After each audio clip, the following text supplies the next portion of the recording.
20 anos atrás, havia um quadro diferente da jurisprudência e o entendimento jurídico. O que é o resumo do caso?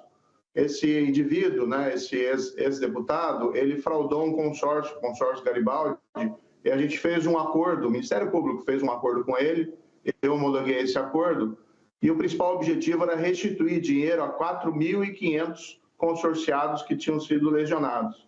Esse indivíduo, ele falou na ocasião que ele teria pago advogados para obter decisões judiciais favoráveis a pretexto de influenciar em magistrados do Poder Judiciário. Nós desconfiávamos daquela versão dele e nós entendíamos o seguinte: enquanto não houver algum indício minimamente concreto de que tem envolvimento de fato de magistrado, não tem que declinar a competência. E isso é assim que era feito na época. E, de fato, foi feita a investigação. Esse indivíduo, depois, alguns desses advogados com que ele tinha contatado foram processados por tráfico de influência, sem que houvesse uma acusação contra nenhum magistrado. E aqui é importante, Daniela, colocar, porque tem sido dito, colocadas as coisas de uma maneira inapropriada, deixar muito claro: eu nunca autorizei gravação ou medida investigatória contra magistrados do Poder Judiciário, seja da Justiça Federal, seja do TRF4 ou seja do STJ. Quem afirma isso, e esse colaborador tem afirmado isso, mente, porque nunca houve nenhuma medida investigatória. O que nós fizemos foi responsabilizar advogados que vendiam, sem que tivessem um contato com os magistrados, vendiam decisões judiciais para ajudar a limpar o judiciário, não, a imagem do judiciário que estava sendo comprometida por esse indivíduo. Também tem que colocar claro aqui, Daniela, em relação ao Heinz, foi feita essa gravação, era o presidente do Tribunal de Contas do Estado do Paraná, porque na época havia o entendimento de que, do próprio Supremo, o interlocutor que faz a gravação, ele poderia fazer isso por conta própria, sequer era necessária uma autorização judicial. Além disso, havia uma delegação do Procurador-Geral da República ao Ministério Público de Curitiba, portaria 236 de 2004, autorizando que fosse feita essa investigação lá em Curitiba. Então, foi feito tudo em cima da lei.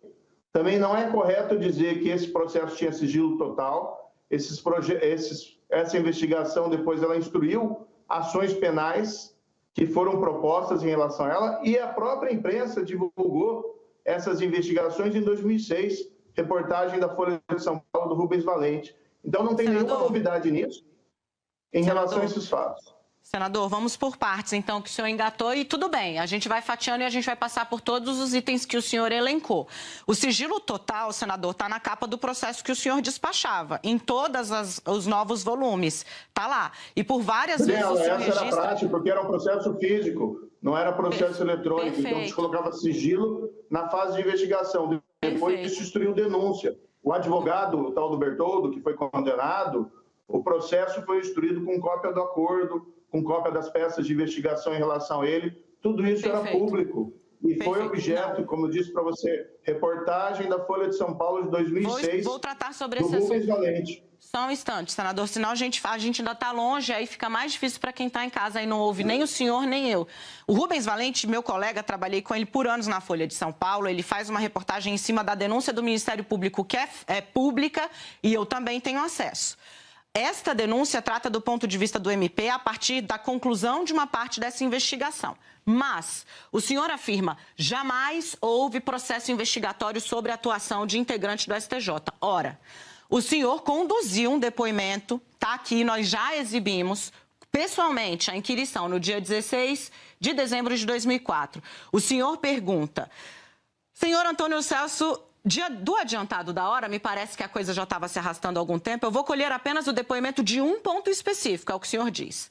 Outra data, nós o ouvimos novamente. O senhor impetrou um HC, um habeas corpus no STJ, para impedir o andamento ou para obter uma decisão favorável no caso do consórcio Garibaldi, esse que o senhor citou que lesou 4.500 pessoas. O senhor pode me relatar a história?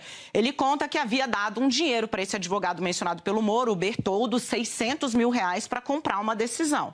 O senhor pergunta, ele falou que o dinheiro era destinado ao ministro? Ele responde, ministro Vicente Leal.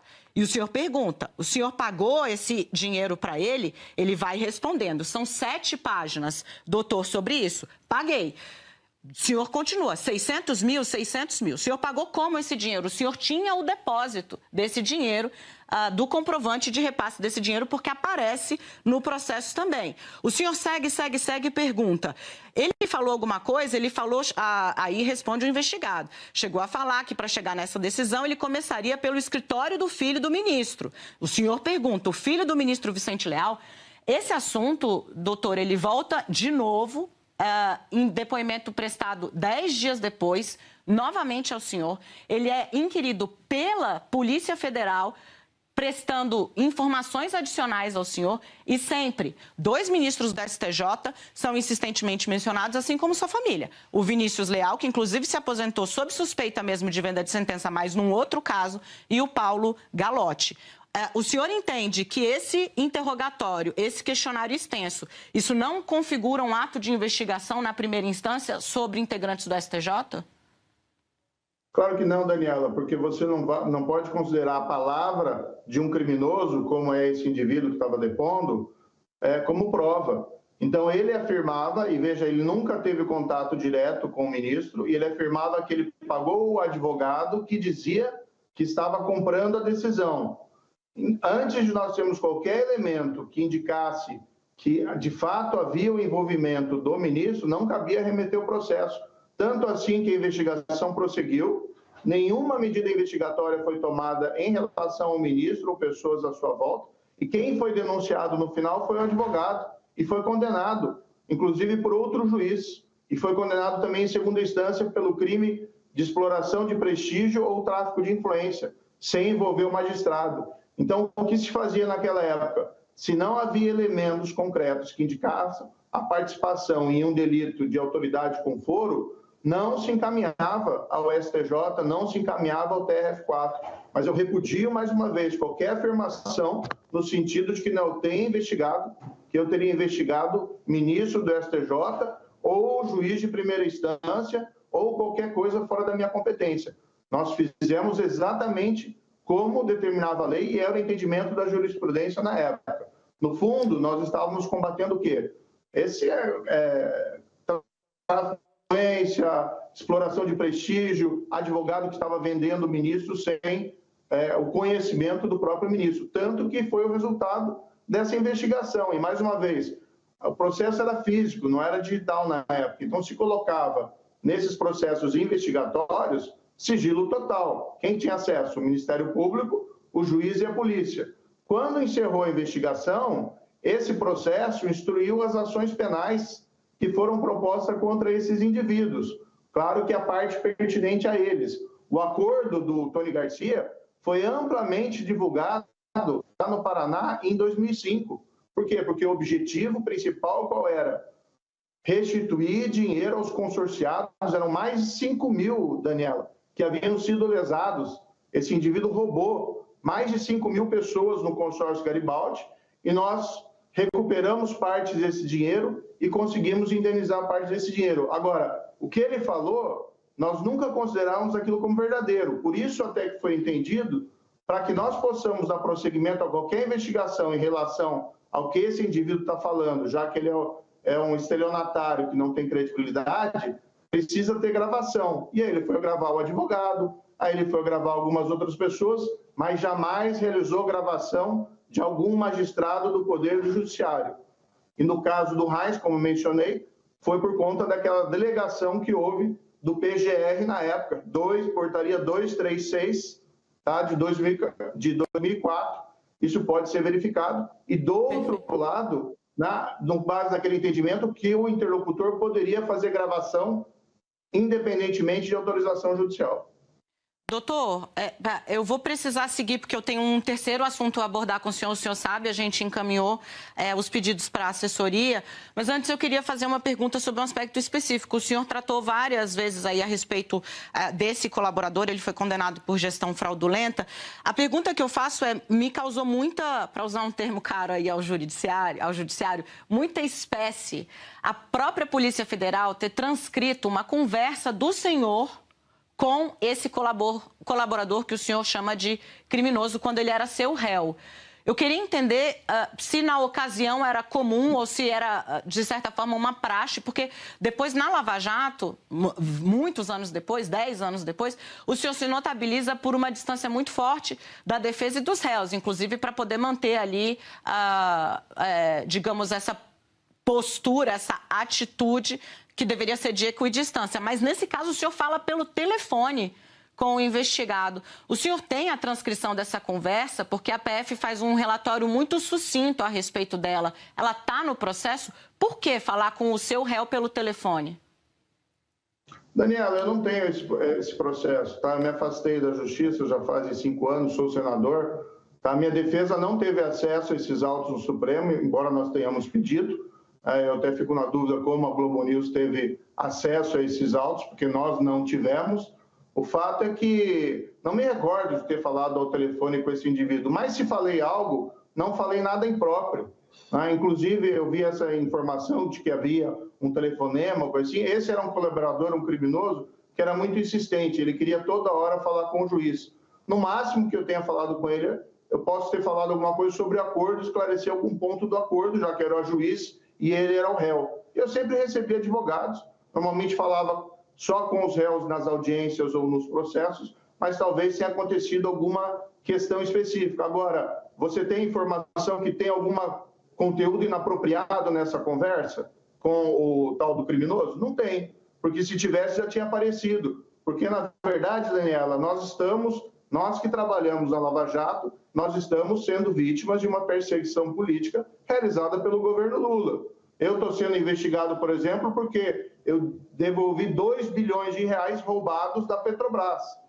Foi instaurado um procedimento lá no CNJ dizendo que devolver 2 bilhões de reais para a Petrobras que foi roubado nos governos do PT e a gente devolveu para a vítima, que isso é um procedimento inapropriado. E agora tem esse procedimento aí que você está mencionando, em que nós investigamos, nós descobrimos crimes, nós punimos pessoas que vendiam ministros do STJ, que vendiam magistrados do TRF, fizemos o nosso trabalho, fizemos a justiça e aplicamos a lei, e vem todas essas especulações dizendo que os bandidos é que são os mocinhos e nós que fomos agentes da lei somos bandidos. Eu repudio essa inversão de valores que nós estamos vendo hoje aqui no Brasil, essa manipulação de informações que não é apropriada. Eu tenho absoluta convicção que no meu trabalho como magistrado, como juiz, nós seguimos a lei e nós fizemos o nosso trabalho. Inclusive, enfrentamos criminosos que ninguém tinha coragem de enfrentar, mas nós os fizemos.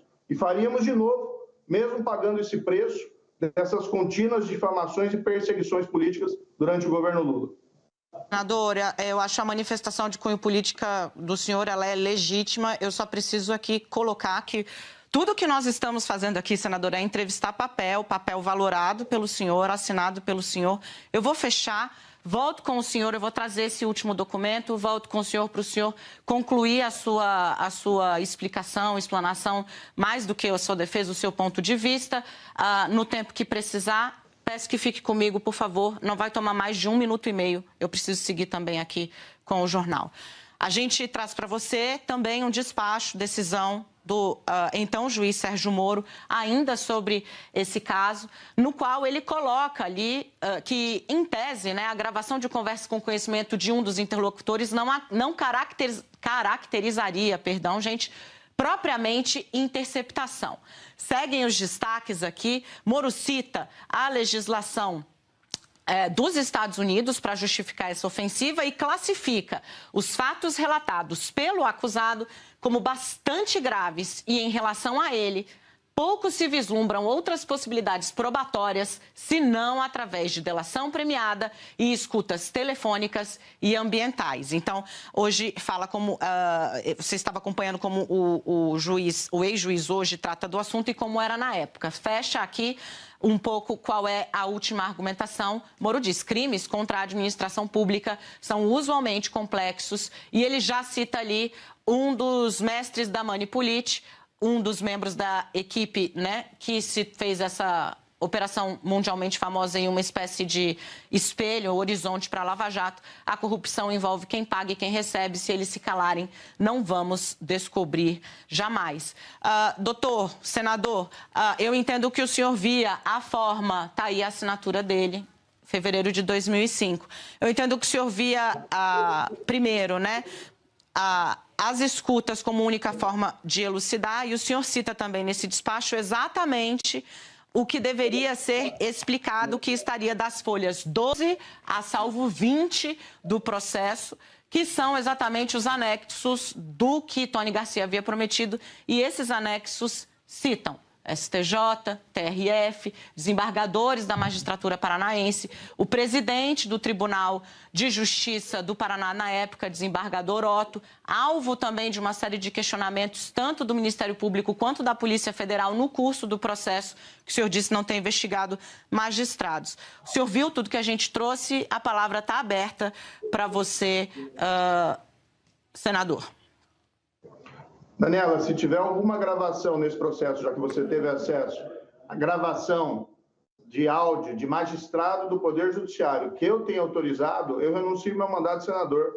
Não tem nada disso. Nunca foi feita nenhuma medida de investigação contra a autoridade do Poder Judiciário, gravação ou interceptação. Agora, o trecho que foi mostrado confirma exatamente aquilo que eu disse, que a escuta realizada pelo interlocutor, conforme o entendimento da época, não precisava de autorização judicial, e por isso que foram feitas aquelas gravações. E no caso daquela autoridade que foi gravada, exatamente porque também havia aquela delegação que mencionei do PGR. Agora, você veja a situação, Daniela.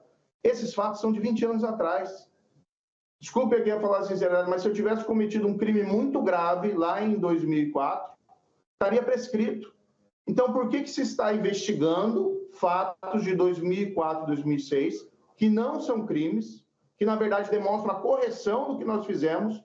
Nós conseguimos, com esse procedimento, restituir pelo menos parcialmente dinheiro que 4.500 pessoas foram lesionadas no consórcio Garibaldi por esse indivíduo, que hoje estão ouvindo, a imprensa dá voz a ele, parte da imprensa, não estou colocando aqui o seu caso, parte da imprensa dá voz a ele, é uma pessoa que fraudou 4.500 pessoas. E nós, com os nossos esforços, conseguimos pelo menos restituir parte desse dinheiro. Agora, se esse indivíduo chega e faz acusações graves contra ministros, contra juízes, diz que comprou decisão, eu não vou ser responsável em instaurar uma investigação ou mandar instaurar uma investigação, encaminhar para o foro que era o autorizado a fazer a investigação sobre aquele indivíduo, se eu não tenho um elemento minimamente concreto que demonstre que esse indivíduo tem realmente alguma razão naquilo que fala do envolvimento dos magistrados. E nós fizemos essa investigação com essas escutas, e a conclusão que nós chegamos é que não havia nenhum elemento concreto que apontasse a participação efetiva dos magistrados. Tanto que quem foi acusado e quem foi condenado foram os advogados que vendiam e sujavam a imagem dos ministros, dizendo que vendiam decisões para esses ministros, desses ministros para esse indivíduo, e eles foram processados e foram condenados. Então, nós agimos ali com absoluta correção. Mas me causa, sim, aqui eu vou utilizar a expressão, né, causa surpresa, causa espécie, que quem agiu de acordo com a lei, quem combateu o crime, quem fez justiça nesse país, é agora perseguido politicamente no governo Lula, com uma investigação de fatos que são de 2004 a 2005. E, concomitantemente, se quer investigar no CNJ, alguém que sequer mais é juiz, então o CNJ, a Corregedoria do CNJ não tem competência para isso, mas quer investigar qual que é o objeto.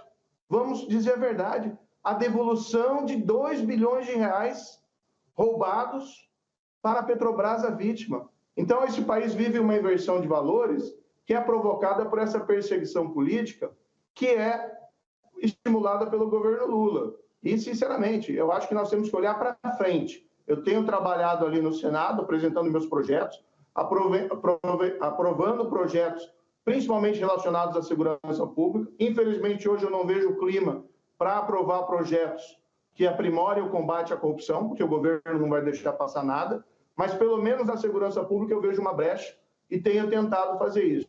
Agora, eu estou olhando para frente. não estou olhando para trás, mas repudio as pessoas que difamam esse passado, que nós agimos com absoluta integridade, combatendo o crime e aplicando a lei. Senador, o senhor mesmo disse, o CNJ está investigando, o Supremo Tribunal está investigando e a gente está à disposição aqui do senhor. Obrigada pela entrevista, bom retorno à sua agenda aí, acho que nos Estados Unidos. Até a próxima. Obrigado, Daniela. Foi um prazer falar. E desculpe assim, o teor enfático, mas assim, esses fatos que vêm sendo divulgados, às vezes com uma, não estou dizendo você, mas com uma deturpação, a gente precisa esclarecer e precisa esclarecer com ênfase, porque, no fundo, nós sempre agimos com absoluta correção. Até a próxima. Vamos fazer uma pausa, então, recuperar o ar, trazer minhas parceiras de volta.